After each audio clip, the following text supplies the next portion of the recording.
Assalamualaikum warahmatullahi wabarakatuh. First, let me introduce myself. My name is Ahmad Subhan. My registration number is 2010931103 and 4. I'm student college at Industrial Engineering, Andalas University. And in this video, I want to explain about conjunctions and parallel structure. Pokok bahasan pada video ini yaitu yang pertama tentang parallel structure, kemudian yang kedua tentang paired conjunctions atau conjunction yang terkait pada bahasan kali ini. Kemudian yang ketiga adalah tentang combining independent clauses, penggabungan independent clauses. Lanjut, yang pertama adalah tentang parallel structure. Parallel structure is one use of a conjunction is to connect words or phrases that have the same grammatical function in a sentence. Jadi parallel structure ini adalah salah satu kegunaan, salah satu fungsi dari conjunction, yang mana kegunaan atau fungsi tersebut untuk menghubungkan antar kata atau antar frasa yang memiliki fungsi gramatis yang sama pada sebuah kalimat. The conjunction used in this pattern are and, but, or, and, nor, which called as coordinating conjunction. Jadi conjunction yang digunakan pada bentuk ini, pada parallel structure itu adalah and, but, or, and, nor, yang mana konjungsi-konjungsi tersebut biasa dikenal dengan coordinating conjunction atau konjungsi koordinasi. Selanjutnya adalah formulanya, formula dari parallel structure. Yang pertama itu noun plus and plus noun, noun itu kata benda. Yang kedua verb plus and plus verb, verb itu adalah kata kerja. Kemudian yang ketiga masih bentuk yang sama dengan bentuk kedua, namun ada pengecualian. The second auxiliary may be omitted if it is the same as the first auxiliary. Jadi jika terdapat dua auxiliary, maka auxiliary yang kedua ini dihilangkan. Di sini jika auxiliary-nya itu sama bentuknya atau auxiliary-nya itu sama dan dia ada dua pada satu kalimat. Kemudian adjective plus but plus adjective di kata sifat plus but plus adjective kata sifat. Yang terakhir infinitive plus or plus infinitive. Jadi di sini to keduanya itu biasanya dihilangkan. Infinitive itu rumusnya itu adalah to plus verb one. Jadi ketika ada dua infinitive, otomatis ada otomatis kan yang masing-masing infinitifnya itu bentuknya to plus verb one. Maka di sini ada dua to. Nah, karena ada dua to ini, maka to yang kedua itu dihilangkan sehingga hanya menggunakan yang pertama. Agar lebih mudah memahaminya, kita simak contohnya berikut ini. Yang pertama, Steve and his friend are coming to dinner. Jadi di sini noun plus and plus noun.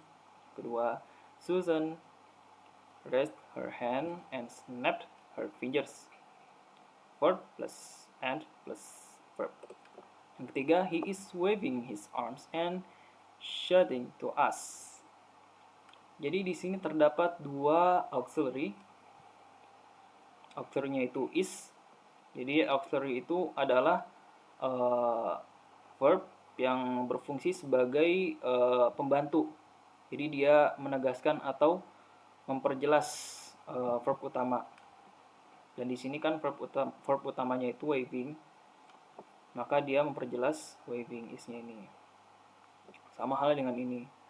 karena dia sama-sama auxiliary ini. Dan di sini kan bentuknya itu present continuous tense, yang mana subject plus to be plus verb ing. Jadi sebelum verb ing itu harus ada to be, harus ada to be. Maka di sini juga sebelum verb ing harus ada to be, is atau to be atau auxiliary. Dan di sini ada dua, maka yang digunakan hanya yang pertama dan yang kedua omitted, dihilangkan.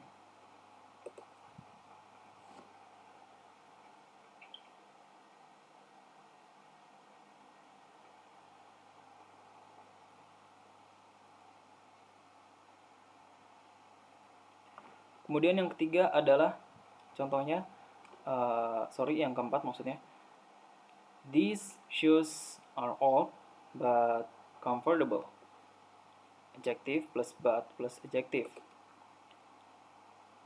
Yang kelima, he wants to watch TV or listen to some music. Nah, di sini terdapat dua infinitif. Jadi infinitif itu rumusnya to plus verb dasar atau verb one. Di sini ada dua infinitif, to watch and to listen, maka otomatis ada dua to. Nah, jika ada dua to, maka yang pertama saja yang digunakan, yang kedua itu omitted, dihilangkan. Ada beberapa catatan yang harus diperhatikan. Yang pertama, a parallel structure may contain more than two parts. In a series, commas are used to separate each unit. The final comma that presets the conjunction is optional. Example, Steve, Joe, and Alice are coming to dinner.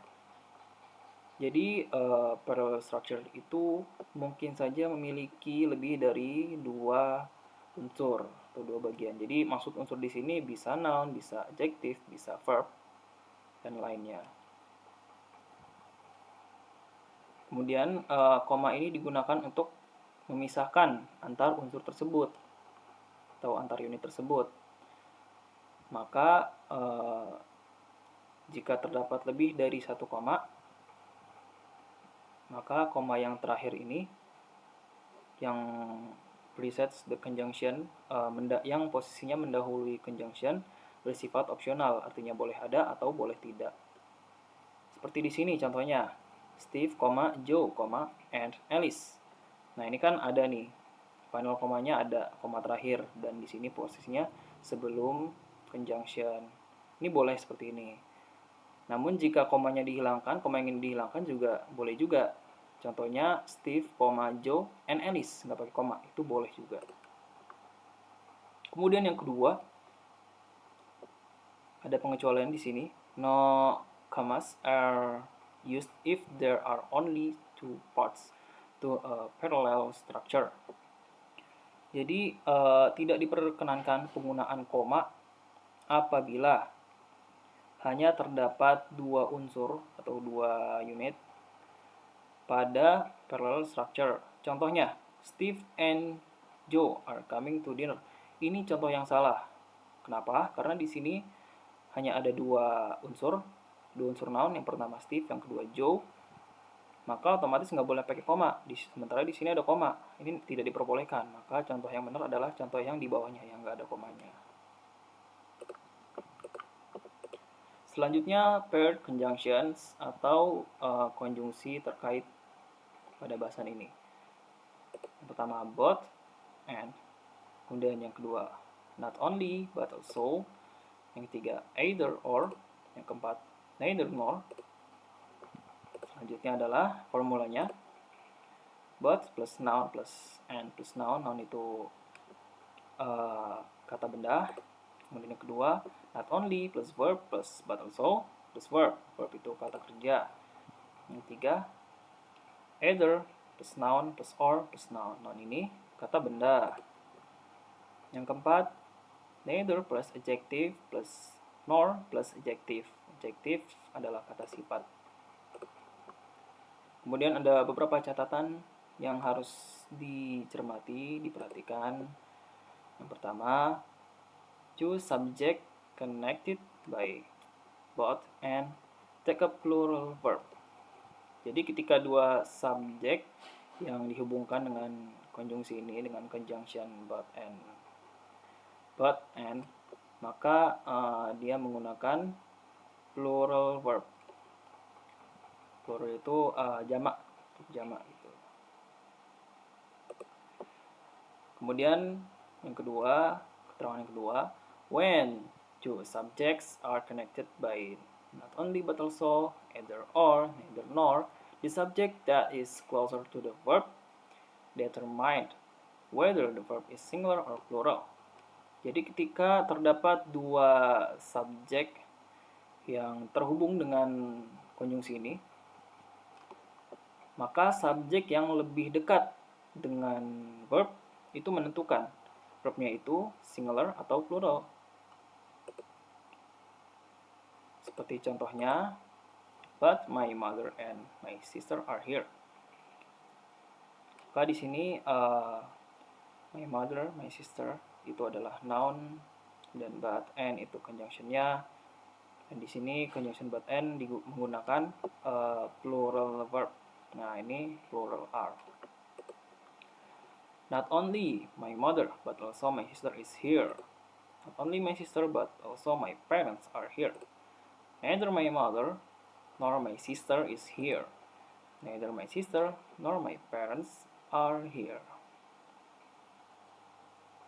Jadi seperti keterangan sebelumnya, pada penggunaan conjunction dari B sampai I,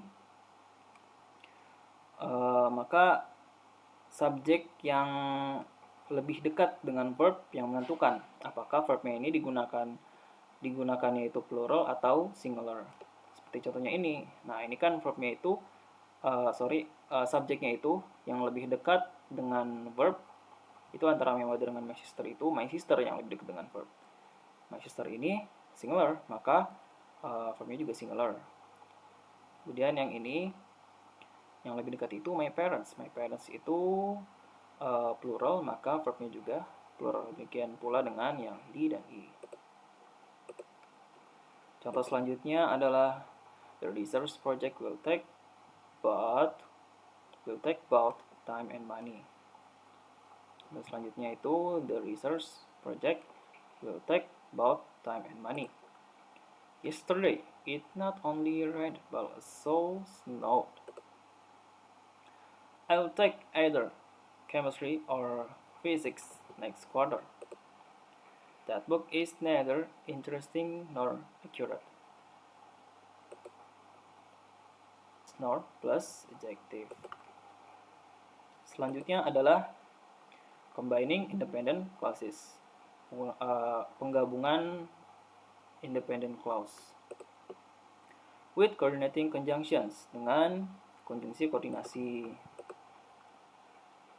Yang pertama related conjunctions. Jadi konjungsi yang dipakai itu ada and, but, or, and nor.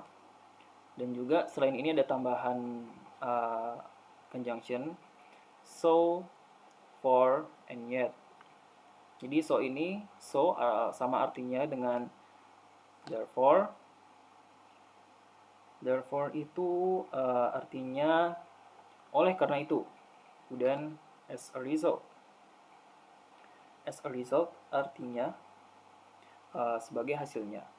Kemudian for dia sama artinya dengan because karena, dan conjunction yet yang berarti but tapi atau nevertheless meski begitu.